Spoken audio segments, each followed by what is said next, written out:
नमस्कार, आप देख रहे हैं बिहार तक और आपके साथ मैं हूं ऋचा शर्मा। जब से लोकसभा चुनाव के नतीजे सामने आए, जेडीयू का कद बढ़ा है। नीतीश कुमार की खूब चर्चा हुई। तब से बिहार को स्पेशल स्टेटस दिलाने की मांग भी खूब उठने लगी।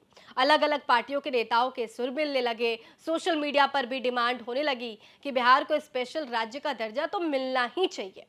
इंतजार था बजट पेश होने का और उससे भी पहले लोकसभा के मॉनसून सेशन का, जिसमें बिहार की सत्ताधारी पार्टी ये मुद्दा उठाती। और क्योंकि नीतीश कुमार की पीएम मोदी से नजदीकियां बढ़ी हैं, तो उनकी बात केंद्र भी मान लेते और इसे टालते नहीं। लेकिन ऐसा हुआ नहीं।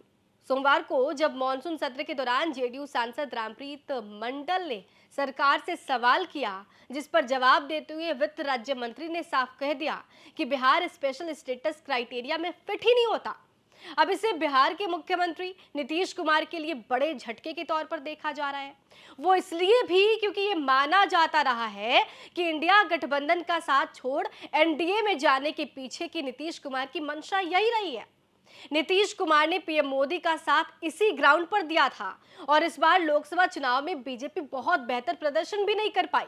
पूरे देश पर निगाह डालिए, 433 लोकसभा सीटों पर चुनाव लड़कर बीजेपी मात्र 240 सीटें ही जीतने में कामयाब हो पाई है।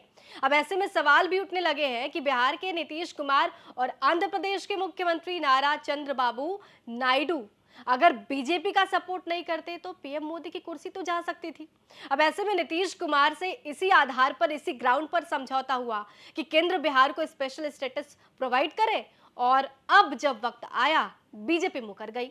इसलिए चर्चा होने लगी कि जब ग्राउंड ही खत्म हो गया तो नीतीश एनडीए में क्या करेंगे। बिहार की सरकार जो है वो क्या फिर से गिर जाएगी।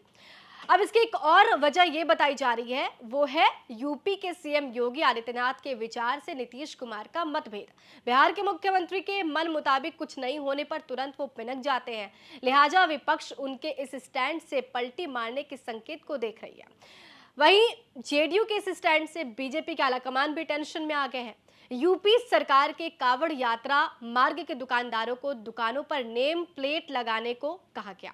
अब इस पर बिहार के बीजेपी नेता प्रेम रंजन पटेल ने कहा कि ये फैसला सराहनीय है, लेकिन जेडीयू ने यूपी की योगी सरकार के इस आदेश पर सवाल उठाए। जेडीयू नेता केसी त्यागी ने कहा कि कावड़ यात्रा सदियों से पश्चिमी उत्तर प्रदेश के इलाकों से गुजर रही है और सांप्रदायिक तनाव की सूचना नहीं मिली। हिंदू, मुस्लिम, सिख का जो स्टॉल है वो लगाकर तीर्थ यात्रियों का स्वागत करते नजर आते हैं। सब मुस्लिम कारीगर भी कावड़ उठाते हैं, बनाते हैं। अब ऐसे आदेशों से सांप्रदायिक तनाव बढ़ सकता है। यूपी से बड़ी यात्रा बिहार में निकलती है, लेकिन वहां इस तरह का कोई आदेश नहीं है। अब ये आदेश प्रधानमंत्री मोदी के सबका साथ सबका विकास के भी विरुद्ध है। ऐसे में ये फैसला बिल्कुल गलत होगा। अब इसी आदेश के बाद जेडीयू ने कहीं ना कहीं मतभेद किया है, जेडीयू ने कहीं ना कहीं इसका विरोध किया है। तो सवाल उठने लगे हैं कि ये दो वजह हैं जिसके बाद सरकार हिल रही है। तो सवाल ये उठने लगे कि क्या फिर से बिहार में सरकार गिर सकती है, नीतीश बीजेपी का साथ छोड़ सकते हैं, तेजस्वी के साथ जा सकते हैं। बहरहाल आपको क्या लगता है? एक तो स्पेशल स्टेटस की जो मांग हर बिहारी की थी, डिमांड थी और पार्टियां चाहती थी, वो मिल नहीं रहा।